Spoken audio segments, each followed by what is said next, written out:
CM साहब जयराम ठाकुर जी हिमाचल से यहाँ तक की यात्रा और ना जाने कितनी सभा लगातार, मुझे पता है पहले कहीं शालीमार, उसके बाद सीएम उठकर वहां से आ सकता है। तो दोस्तों हमारा कर्तव्य क्या बनता है, हाथ उठा के एक बार सारा सदन तालियां बजाए साहब। मैं आदरणीय के सम्मान में तालियां और सीधे सीधे हमारी कोमल वशिष्ठ जी का जो आज हमारे क्षेत्र की प्रत्याशी है उनके लिए अपील करेंगे, उनका उद्बोधन होगा।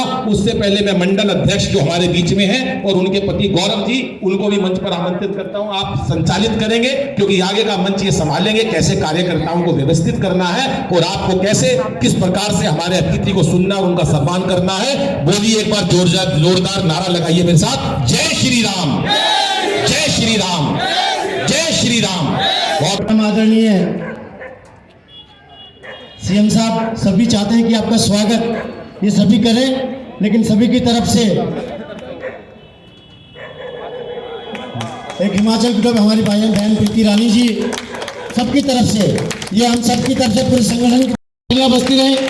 अब मैं सीधे सीधे आमंत्रित करता हूँ आदरणीय परम आदरणीय श्री जयराम ठाकुर जी।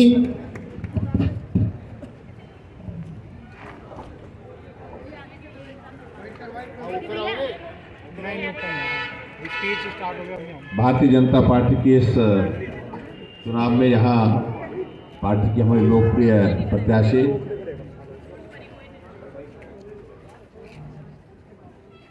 डॉक्टर कोमल वशिष्ठ जी और यहाँ उपस्थित हमारे बीच में पार्टी के सभी वरिष्ठ पदाधिकारी, उपस्थित सभी भाइयों बहनों, नौजवान साथियों और पत्रकार मित्रों, दिल्ली नगर निगम के चुनाव के सिलसिले में हम हिमाचल से आपके बीच में आए हैं और आप हमारा स्वागत कर रहे हैं, इसके लिए मैं आप सबको बहुत बहुत धन्यवाद करता हूँ। और शाम के समय तो ये दिल्ली भी हिमाचल जैसी लग रही है, लेकिन थोड़ा सा फर्क ये होता है कि हमारी शाम की सभा अगर ऐसे समय पर हो तो वो ज़्यादा रौनक वाली होती है। मुझे इस बात की खुशी है कि पार्टी के एक कार्यकर्ता के नाते हमको भी कॉरपोरेशन के चुनाव में आप सबके सहयोग करने के लिए यहाँ पर आने का अवसर प्राप्त हुआ है। कई पत्रकार हमसे पूछ रहे थे कि आप तो मुख्यमंत्री हैं और मुख्यमंत्री छोटे से चुनाव के लिए जा रहे हैं। हमने कहा ये चुनाव छोटा नहीं है, ये बहुत बड़ा चुनाव है। हम हर उस चुनाव में जाते हैं जहां कमल का चुनाव चिन्ह होता है और वहां हम पार्टी के कार्यकर्ता की हैसियत से जाते हैं कि ना कि मुख्यमंत्री की हैसियत से। भारत माता की जय, भारत माता की। और दूसरी बात ये भी मैं कहना चाह रहा हूं, ये चुनाव छोटा चुनाव है ही नहीं, ये दिल्ली का चुनाव है। जो दिल्ली देश की राजधानी है, वहां आपने जो है कॉरपोरेशन बनानी है और उसका ये चुनाव है। इसलिए मैं इस चुनाव को छोटा चुनाव नहीं मानता हूँ, ये बड़ा चुनाव है जिसका एक बहुत राष्ट्रीय महत्व है। और इस चुनाव में आप सबके बीच में मैं आप सबके ध्यान में 2-3 चीजों को लाना जरूर चाह रहा हूं। इस चुनाव के माध्यम से एक संदेश पूरे देश भर में जाने वाला है। ये चुनाव सिर्फ दिल्ली तक नहीं है, पूरे देश भर में एक बहुत बड़ा संदेश जाएगा। और वो संदेश जो जाने वाला है, वो संदेश ये जाने वाला है, जब भारतीय जनता पार्टी की एमसीडी यहां पर बनेगी तो पूरे देश भर में एक माहौल खड़ा हो जाएगा। तो दिल्ली की एक ऐसी सरकार जो भ्रष्टाचार की सारी सीमाएं पार कर चुकी है, उसका पतन की शुरुआत हो चुकी है। ये इस चुनाव के माध्यम से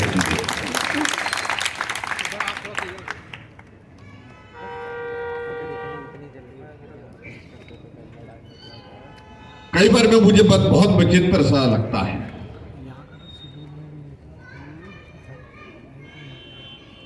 गांव में रहने वाला आदमी कम जानकारी के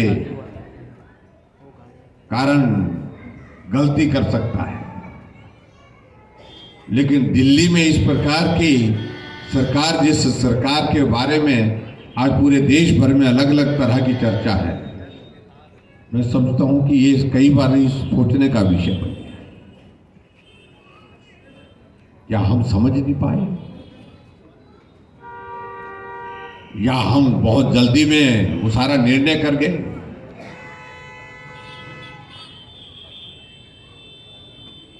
क्या ये सत्य नहीं है? जब एक आंदोलन चल रहा था भ्रष्टाचार के खिलाफ, यही केजरीवाल कहते थे कि मैं राजनीति में हिस्सा नहीं लूंगा।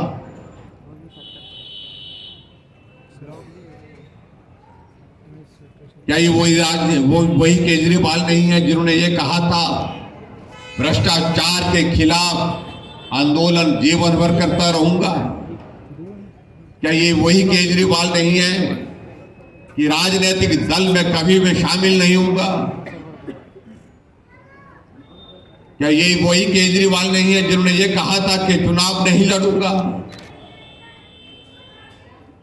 क्या यही केजरीवाल नहीं है जिन्होंने बाद में पार्टी बनाई और पार्टी बनाने के बाद कहा कि मैं अगर मुख्यमंत्री बन गया तो मैं सरकारी बंगला नहीं लूंगा? क्या यही वो केजरीवाल नहीं है जिन्होंने ये कहा था अगर मैं मुख्यमंत्री बन गया मैं सरकारी गाड़ी नहीं लूंगा?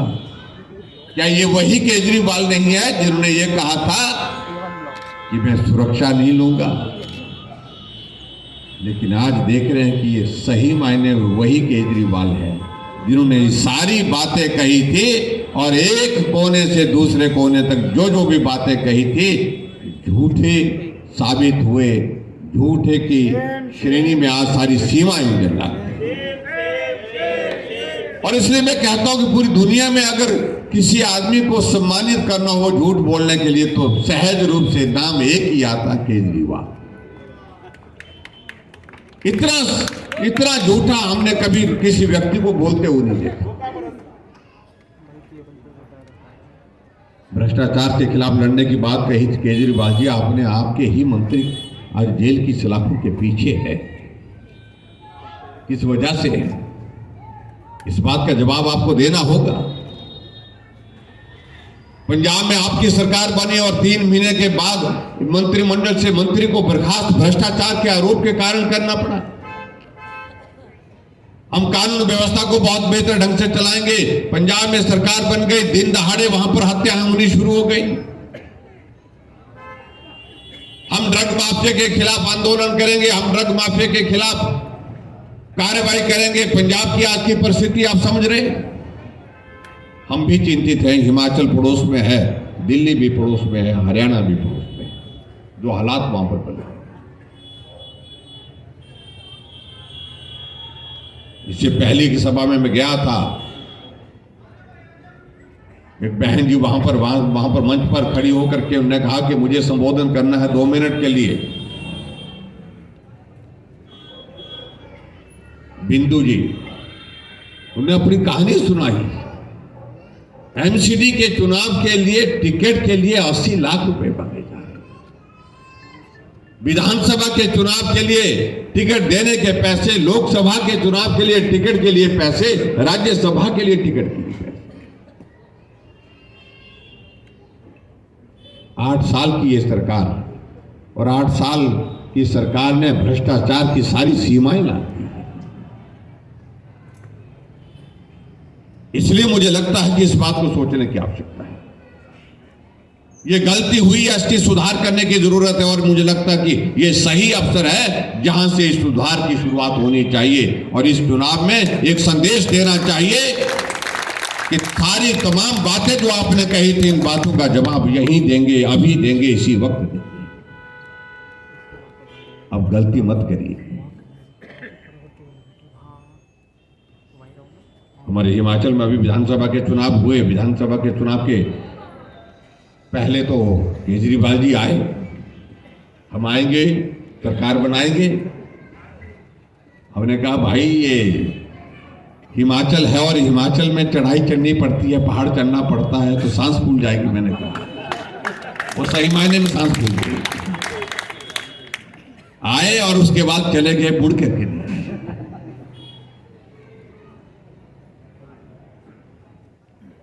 और मैं आज, वो तो कहते हैं कि मैं लिख करके देता हूं, मैं लिख करके नहीं दे रहा हूं, मैं बोल करके अपनी बात कह रहा हूं। हिमाचल में 68 सीटें हैं, 68 में से 67 सीटों पर उन्होंने चुनाव लड़ा 67 की 67 सीटों पर जमानत जब्त होगी। कोई गुंजाइश नहीं होगी, भारतीय जनता पार्टी क्योंकि हिमाचल के लोग पहाड़ में रहते हैं, लेकिन पहाड़ में रह करके भी सारी बातों को समझते हैं, स्वाभिमान के साथ रहते हैं। और इनके एक मंत्री श्रीमान जी आजकल वो अंदर हैं, क्या कर रहे हैं तो उस बारे में मैं कहना नहीं चाह रहा हूं। वो आप सारी चीजें देख रहे हैं।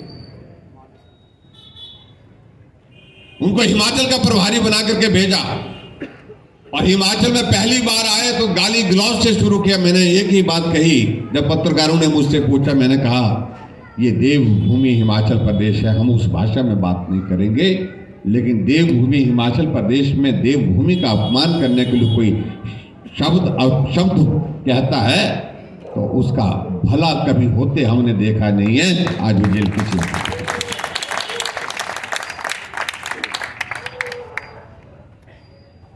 हमारे लिए भाई और बहनों एक सौभाग्य है कि देश को आज एक मजबूत नेतृत्व नरेंद्र भाई मोदी जी के रूप में मिला है। और ऐसा नेतृत्व, जो नेतृत्व गर्व से हमको सीना तान करके, छाती तान करके और सिर उठा करके चलने के लिए एक माहौल देता है। आज हमारे देश के यशस्वी प्रधानमंत्री हमारे लिए प्रधानमंत्री हैं, लेकिन दुनिया की नजरों में आज वो एक विश्व नेता के रूप में छवि बना करके, जो एक पहचान बना करके हम उस पार्टी के कार्यकर्ता। आज अगर नरेंद्र भाई मोदी जी किसी भी अंतर्राष्ट्रीय मंच पर खड़े होते हैं, जो बड़े बड़े देशों के राष्ट्राध्यक्ष अपने पांव को रोक नहीं पाते हैं, उस दिशा में पांव चल पाते हैं उनके, जहां नरेंद्र भाई मोदी जी खड़े होते हैं और हाथ आगे बढ़ता है न्याय। हमने ऐसा भी दौर देखा है जब देश के प्रधानमंत्री किसी अंतर्राष्ट्रीय मंच पर खड़े होते थे और एक उस मंच का कोने का एक हिस्सा बन करके रह जाते थे। और जहां तक यहां आपके बीच में आज के इस कार्यक्रम में मैं ये निवेदन करना चाहता हूं कि नरेंद्र भाई मोदी जी के मन में, दिल में बहुत सारी चीजें दिल्ली के लिए हैं, वो करना चाहते हैं, लेकिन बाधा बीच में है। इस बाधा को हटाइए और इस बाधा को हटाने की शुरुआत आप इस कॉर्पोरेशन के चुनाव से करिए। आज नरेंद्र भाई मोदी जी पैसा दे रहे हैं, लेकिन वो पैसा जमीन तक नहीं पहुंच पा रहा, वो काम यहां पर हो नहीं पा रहा। इसलिए नहीं हो पा रहा है क्योंकि बीच में रास्ते में अवरोध है, जिसको कहते हैं रुकावट है, और वो दिल्ली सरकार की वजह से है। इसलिए कॉर्पोरेशन भाजपा की हो, और कॉर्पोरेशन के बाद यही नहीं रुकना हमने, आगे सरकार दिल्ली में भाजपा की हो। और नरेंद्र भाई मोदी जी तो अभी हैं ही, 24 में फिर आएंगे, और उसके बाद अभी तक कई दशकों तक नरेंद्र भाई मोदी जी देश का नेतृत्व कर रही है। देश की एक इच्छा है।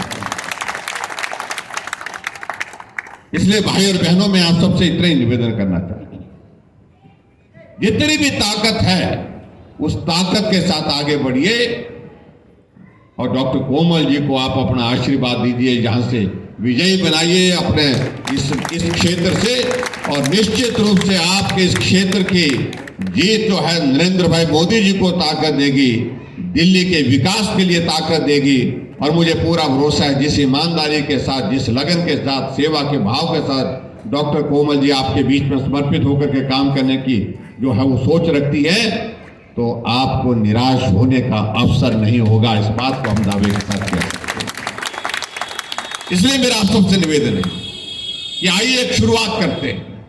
इस चुनाव को हमको हल्के में नहीं लेना, बिल्कुल भी किसी तरह से।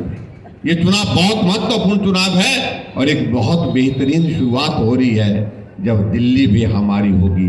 दिल्ली का मतलब पूरा देश हो गया हमारा, लेकिन सचमुच में हम लोगों को बहुत दुख होता है।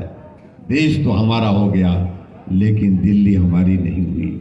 इस काम को भी हमको पूरा करना है, और दिल्ली पूरी होने की बात हमारी होने का मतलब यह है कि भाजपा की होनी चाहिए। भाई, भारतीय जनता पार्टी की सरकार नीचे से ऊपर तक जब कॉरपोरेशन भाजपा की होगी, दिल्ली भाजपा की सरकार होगी, नरेंद्र भाई मोदी जी प्रधानमंत्री होंगे, तो विकास की प्रवाह जो है सीधे आपके हर गांव में, हर गली में पहुंचे। नरेंद्र मोदी नरेंद्र मोदी जयराम ठाकुर। इसलिए मेरा आप सबसे निवेदन है, अब यहां अंदाजा लगाइए किस प्रकार की परिस्थिति हो रही है। चाहे वो आपकी सीवरेज की समस्या है, चाहे आपकी पानी की समस्या है, चाहे आपकी दूसरी समस्या है, उन समस्याओं का समाधान एक है कि कॉरपोरेशन भाजपा की हो। और मुझे आप सबसे इतना ही निवेदन करना है, लंबी बात कहने के लिए यहां दिल्ली में आकर के जरूरत नहीं है, आप अच्छे समझते हैं सारी चीजों। ये दिल्ली की कॉरपोरेशन, ये दिल्ली वालों की ही जरूरत नहीं है, ये पूरे देश की जरूरत है, हम सब की जरूरत है। हम सबका हार्दिक हम हार्दिक इच्छा है हम सबकी, हम चाहते हैं कि कॉरपोरेशन भाजपा की बने और उसके बाद फिर शुरुआत हो, दिल्ली में भाजपा की सरकार बने। आओ इस शुरुआत को हम करते हैं। डॉक्टर तोमर जी को आप भारी बहुमत से यहाँ से विजयी बना करके भेजें, यही मुझे आप सबके बीच में कहना है। आप सब आज के इस कार्यक्रम में आए, आप सबका बहुत बहुत धन्यवाद। नमस्कार, जय हिंद।